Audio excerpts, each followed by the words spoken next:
भोवीजाङ्कुर्जनना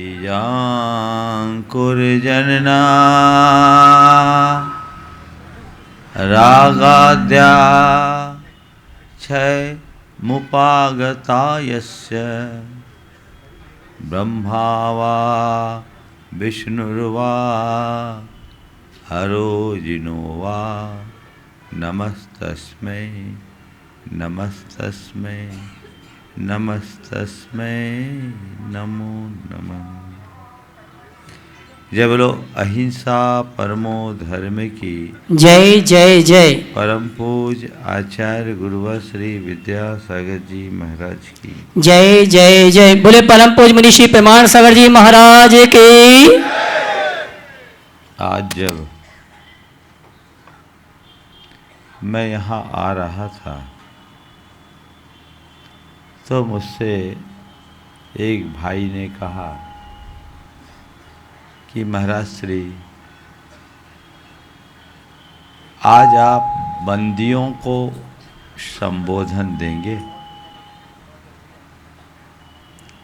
मुझसे पूछा कि महाराज क्या आप आज बंदियों को संबोधन देंगे?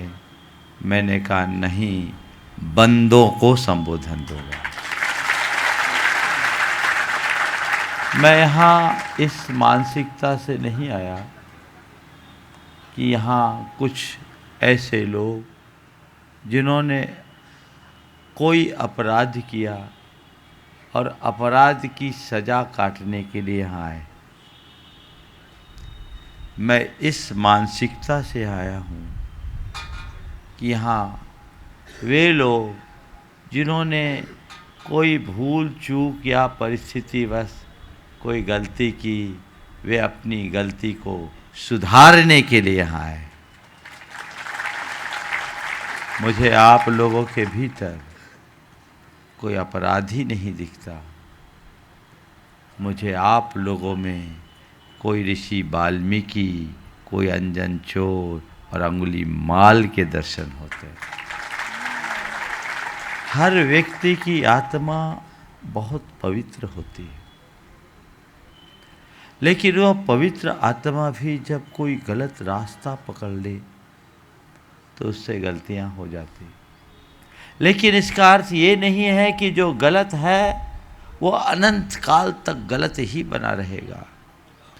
कोई अपराधी है, पापी है, तो वो जन्म जन्मांतरों के लिए पापी और अपराधी ही बना रहे, ऐसा कोई ज़रूरी नहीं। यदि वह चाहे अपने जीवन का सुधार करे तो पापी भी परमेश्वर बन सकता है, अपराधी भी परमात्मा बन सकता है। ये उदाहरण हम सबके सामने है।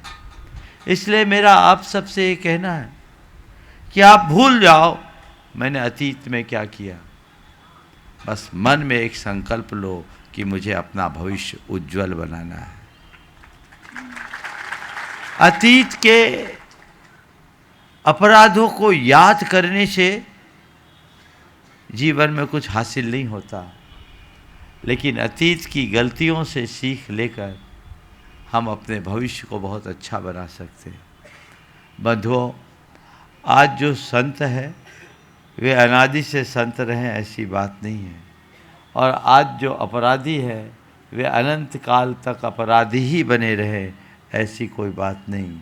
मैं तो मानता हूँ हर संत का एक अतीत होता है और हर अपराधी का एक भविष्य होता है। हर संत का एक अतीत होता है और हर अपराधी का एक भविष्य होता है। आज आप हमारे वर्तमान को देख रहे हो, अतीत में हमसे भी कोई अपराध हुआ होगा, लेकिन आज जो अपराधी यहाँ के रूप में भले दिख रहे हैं, यदि वे चाहे तो भविष्य में उनके भीतर भी कोई संत महात्मा प्रकट हो सकता है। अपने जीवन में बदलाव घटित करते हुए अपने भीतर बैठे उस संत को उजागर करो। ये क्षमता आपके भीतर है, ये सामर्थ्य आपके भीतर है, ये शक्ति आपके भीतर है, ये संभावना आपके भीतर है। आवश्यकता है केवल जागने की और जागकर अपने जीवन को बदलने की, ठानने की। 4 बातें आज के संदर्भ में मैं करूँगा। गलती करना, गलती दोहराना, गलती से सीख लेना और गलती को सुधारना। गलती करना हो जाता है, किसी के साथ भी संभव है, हर मनुष्य के साथ ऐसी स्थितियां बनती हैं। कोई भी व्यक्ति कोई गलती कर देता है। गलती कर देना, पहली कोशिश होनी चाहिए कि हमसे कोई गलती ना हो। लेकिन यदि गलती हो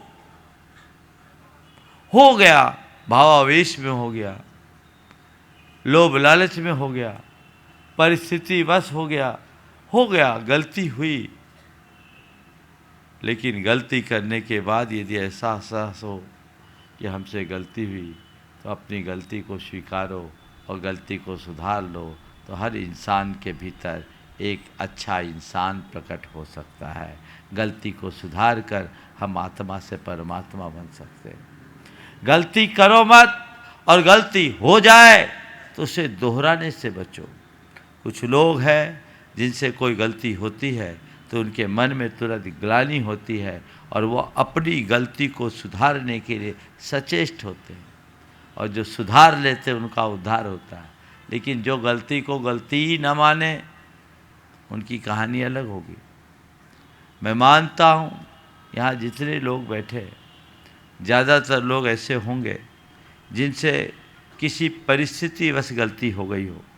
कुछ लोग ऐसे भी होंगे जिनका कोई अपराध भी ना हुआ हो, लेकिन फिर भी कुछ ऐसी स्थितियाँ बना दी गई और उनको यहाँ आना पड़ा, मैं मानता हूँ। और कुछ लोग ऐसे होंगे जिनने जानबूझ करके गलती की, और कुछ लोग ऐसे होंगे जो कई बार यहाँ आ चुके होंगे, है ना। पहली बार आने वाले भी और बार बार आने वाले भी। मैं कहाँ से शुरू करूँ? जो पहली बार आए उनके लिए, या जो बार बार आए हैं उनके लिए? मैं एक जेल में प्रवचन दे रहा था, वहाँ ज़्यादातर विचाराधीन कैदी थे। आप लोग तो बहुत मग्न होकर के सुन रहे हैं।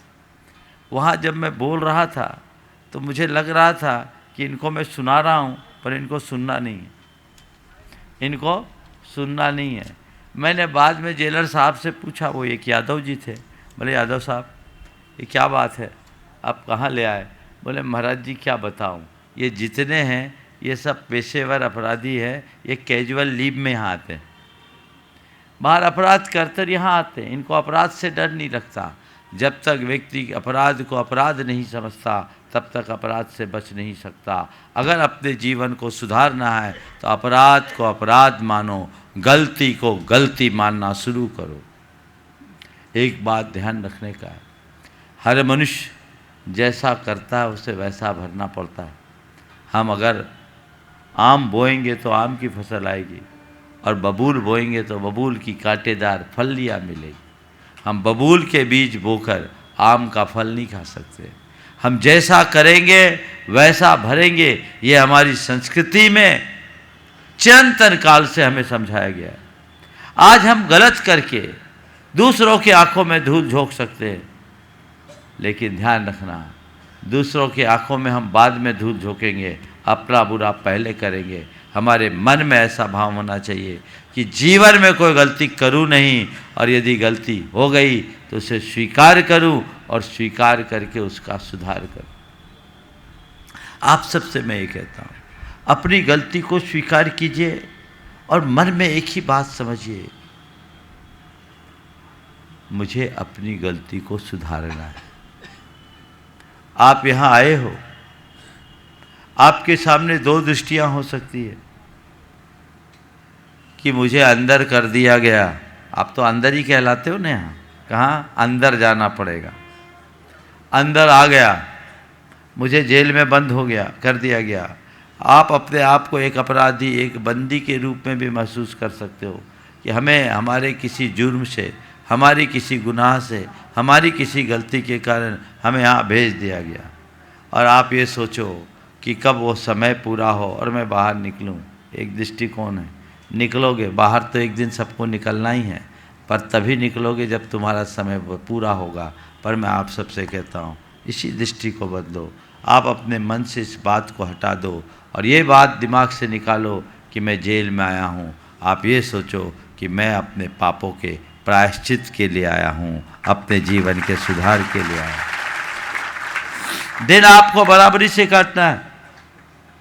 आप ये मानसिकता बना करके आते हो कि मैं जेल में आया हूँ तो केवल दिन काटोगे, और आप ये सोच लो कि मैं प्रायश्चित करने आया हूँ तो अपना पाप काटोगे। बोलो क्या करना है? दिन काटना है या पाप काटना है? बोलो।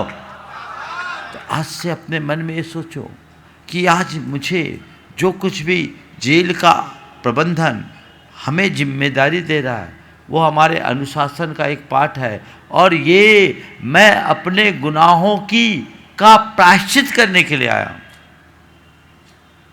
सजा करने के लिए नहीं, प्रायश्चित। ध्यान रखना, सजा तो दी जाती है, प्रायश्चित लिया जाता है। तुम लोगों को कोर्ट ने सजा दी, कोर्ट की सजा में हो सकता अपराधी बच जाए, निरपराधी फंस जाए, पर परमात्मा के दरबार में ऐसा कोई नहीं होता। वो कुदरत का कानून है, जो जैसा करता है उसे वैसा भोगना ही पड़ता है। तो आप यहाँ मान के चलिए, अपने किए का भोगने के लिए आए हैं, हम भोगने के लिए नहीं आए हैं, किए को काटने के लिए आए। ये मन में संकल्प लीजिए, मन में प्रायश्चित का भाव जगाइए। यदि ऐसा प्रायश्चित का भाव जगेगा तो जीवन बदलेगा। मैं एक जेल में था, स्थान का नाम नहीं ले रहा, वहाँ आपकी तरह 4000 भाई थे। मैं बंदी नहीं बोलता, मैं आप सबको अपना भाई मानता हूँ। और जब मैं पूरा देख रहा था, एक 25 साल का युवा, बड़ा तेजस्वी गोरा गट, जेलर के साथ मेरे साथ पूरा जेल के परिभ्रमण में, वो भी सेंट्रल जेल ही था, दिखा रहा था।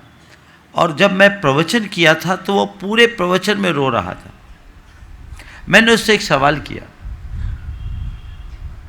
आप यहाँ किस वजह से आए? तो उन्होंने कहा, मैंने एक बहुत जघन्य अपराध किया। मैंने क्या किया? बोला, मैंने हत्या की। हत्या की। मैंने, आपको कौन सी सजा मिली? बोला, आजीवन कारावास। मैंने उससे पूछा, आप अपनी सजा से संतुष्ट हैं? उसने कहा, नहीं, मैं संतुष्ट नहीं। मैंने पूछा, आप अपनी सजा से संतुष्ट हो? बोला, नहीं, मैं संतुष्ट नहीं। मैंने पूछा, क्यों? बोला, महाराज श्री, मैंने जो अपराध किया है उस अपराध की सजा में तो मुझे फांसी मिलनी चाहिए। मुझे आजीवन कारावास मिला, ये कम मिला, मुझे तो फांसी के फंदे में चलाना चाहिए। महाराज, मैं भटक गया था, मैं नक्सली बन गया था, और मैंने मध्य प्रदेश की ही बात कर रहा हूँ, मैं नक्सली हो गया था और मैंने एक मंत्री की हत्या की थी। आप लोग याद कर ले, 15 साल 20 साल पुरानी घटना याद आ जाएगी।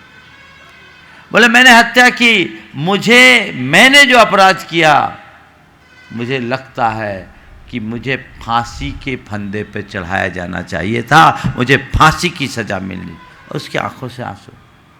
वो लड़का ग्रेजुएट था, और जेल में जेलर ने बताया, महाराज इसके जीवन में ज़बरदस्त परिवर्तन है, और लोगों को वो कंप्यूटर सिखाता था। जेल में आए उसे 4 साल हो गए थे। बोले, महाराज 4 साल का इसका रिकॉर्ड बहुत अच्छा है, और ये कहता है कि मैंने एक बहुत बड़ा अपराध किया, एक मंत्री की हत्या करके, देश के विरुद्ध है। अब मैं जेल में रहकर एक प्रकार से देश की सेवा करके इसका प्रायश्चित करूंगा, और मेरा पूरा संकल्प है कि जितना जीवन है मैं ऐसे ही बताऊंगा। एक दृष्टिकोण है, बात समझ रहे हैं आपके लिए एक अवसर है अपने जीवन को बदलने का। गलतियां कोई भी होती है, एक क्षण का अपराध पूरे जीवन को कलंकित कर देता है। मैं मानता हूं आप में से कई ऐसे होंगे जिनसे कोई क्षणिक गलती हुई, और क्षणिक गलती ने इतना बड़ा रूप ले लिया कि आज आपको यहाँ रहना पड़ रहा है। आप लोगों को तकलीफ होती होगी, वेदना भी होती होगी, पीड़ा और व्यथा भी होती होगी कि आप यहाँ हो, आपका घर, आपका परिवार, आपकी पत्नी, आपके बच्चे, आपके माँ बाप सब आपसे अलग। आप अलग हो, लेकिन अब कोई उपाय नहीं। गलती तो हमसे हुई है, तो हमको एक ही बात तय करनी है, गलती हुई, गलती को दोहराने से बचना है, और अब गलती को सुधारना है। गलती को सुधारना है। यदि हम गलती करेंगे, गलती दोहराएंगे तो हमारा जीवन गलत होगा। लेकिन गलती को स्वीकार करके अपने जीवन को सुधारना चाहें तो बहुत कुछ अच्छा किया जा सकता है। आप लोगों को यही एक अवसर है अपनी गलती को सुधारने का। अपने आप को बदलिए। यहाँ से जब आप अपना समय पूरा करके जाए तो एक बदले हुए इंसान की भांति जाए। आप जब घर लौटे तो ऐसे बन करके जाएं कि आपको देखकर आपके घर वाले भी आश्चर्य करें कि ये क्या थे, क्या हो कर के आ गए। ये बदलाव अपने भीतर घटित किया जा सकता है। एक अच्छे इंसान की तरह जीने का संकल्प लें। एक नेक इंसान की तरह जीने का लक्ष्य बनाएं। हमें बहुत दुर्लभता से मनुष्य जीवन मिला। हम मनुष्य जीवन को हल्के में न ले। कहा जाता है बड़े भाग मानुष तन पावा, सुर दुर्लभ सब ग्रंथ ही गावा। बहुत दुर्लभता से मनुष्य जीवन मिला। देवता भी इसके लिए तरसते हैं। ऐसे दुर्लभ मनुष्य जीवन को पाकर यदि हम अपने जीवन को बदलने के लिए संकल्पित होते हैं तो हमारे लिए ये बहुत अच्छा अवसर बनता है, बहुत अच्छा मौका बनता है। ये मौका आपके पास है।